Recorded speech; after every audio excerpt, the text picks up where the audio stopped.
اعوذ باللہ من الشیطان الرجیم بسم اللہ الرحمن الرحیم رب اشرح لی صدری ویسر لی امری واحلل عقدۃ من لسانی یفقہوا قولی۔ حیات الصحابہ رضی اللہ عنہم، دعوت کا باب، حصہ اول۔ حضور صلی اللہ علیہ وسلم کا افراد کو اللہ اور رسول کی طرف دعوت دینے کے لیے بھیجنا۔ حضرت احنف بن قیس رضی اللہ عنہ فرماتے ہیں کہ میں حضرت عثمان رضی اللہ عنہ کے زمانے میں بیت اللہ کا طواف کر رہا تھا کہ اتنے میں بنو لیس کے ایک آدمی نے میرا ہاتھ پکڑ کر کہا، کیا میں تم کو ایک خوشخبری نہ سنا دوں؟ میں نے کہا ضرور۔ اس نے کہا، کیا تمہیں یاد ہے کہ مجھے حضور صلی اللہ علیہ وسلم نے تمہاری قوم کے پاس بھیجا تھا؟ میں ان پر اسلام کو پیش کرنے لگا اور ان کو اسلام کی دعوت دینے لگا تو تم نے کہا تھا کہ تم ہمیں بھلائی کی دعوت دے رہے ہو اور بھلی بات کا حکم کر رہے ہو، اور وہ حضور صلی اللہ علیہ وسلم بھلائی کی دعوت دے رہے ہیں۔ تو حضور صلی اللہ علیہ وسلم کو جب تمہاری یہ بات پہنچی تو آپ نے فرمایا، اللہم اغفر لی احنف، اے اللہ احنف کی مغفرت فرما۔ حضرت احنف رضی اللہ عنہ فرمایا کرتے تھے کہ میرے پاس ایسا کوئی عمل نہیں ہے جس پر مجھے حضور صلی اللہ علیہ وسلم کی اس دعا سے زیادہ امید ہو۔ امام احمد اور امام طبرانی رحمۃ اللہ علیہ نے اس حدیث کو اس طرح بیان کیا ہے کہ مجھے حضور صلی اللہ علیہ وسلم نے آپ کی قوم بنو سعد کے پاس اسلام کی دعوت دینے کے لیے بھیجا تو تم نے دعوت کو سن کر کہا تھا کہ حضور صلی اللہ علیہ وسلم بھلائی کی بات کہہ رہے ہیں، یا کہا تھا کہ میں اچھی بات ہی سن رہا ہوں۔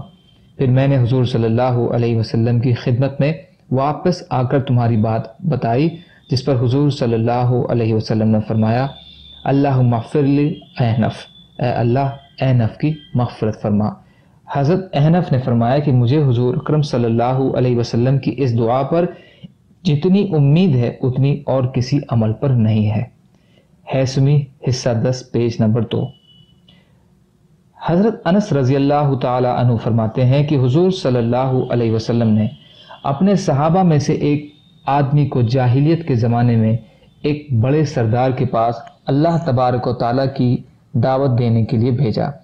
دعوت کو سن کر اس سردار نے کہا، تم مجھے اپنے جس رب کی دعوت دے رہے ہو وہ کس چیز کا بنا ہوا ہے؟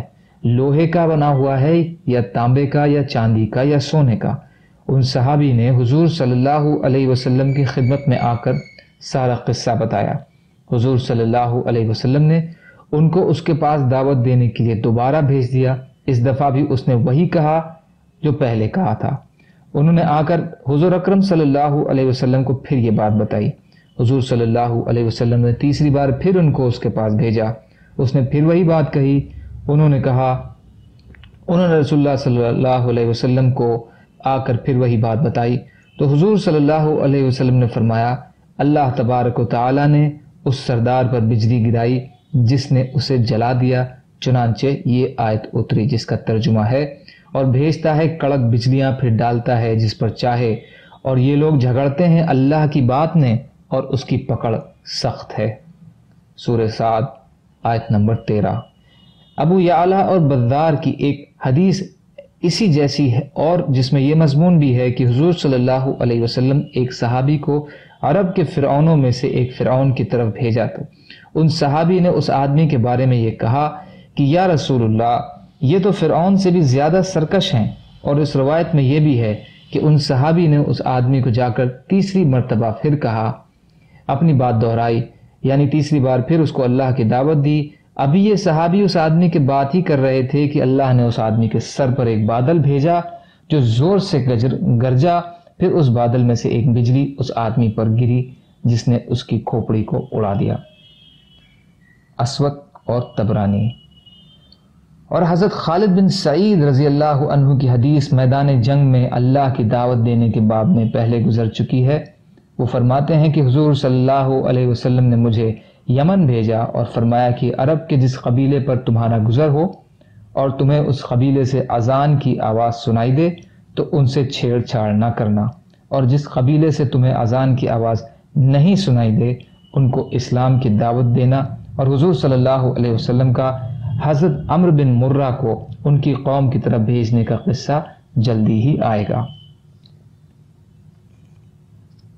سبحان اللہ و بحمدہ، سبحانک اللہم وبحمدک اشہد ان لا الہ الا انت استغفرک واتوب الیک سبحان ربک رب العزت عما یصفون وسلام علی المرسلین والحمد للہ رب العالمین برحمتک یا ارحم الراحمین لا الہ الا اللہ محمد رسول اللہ۔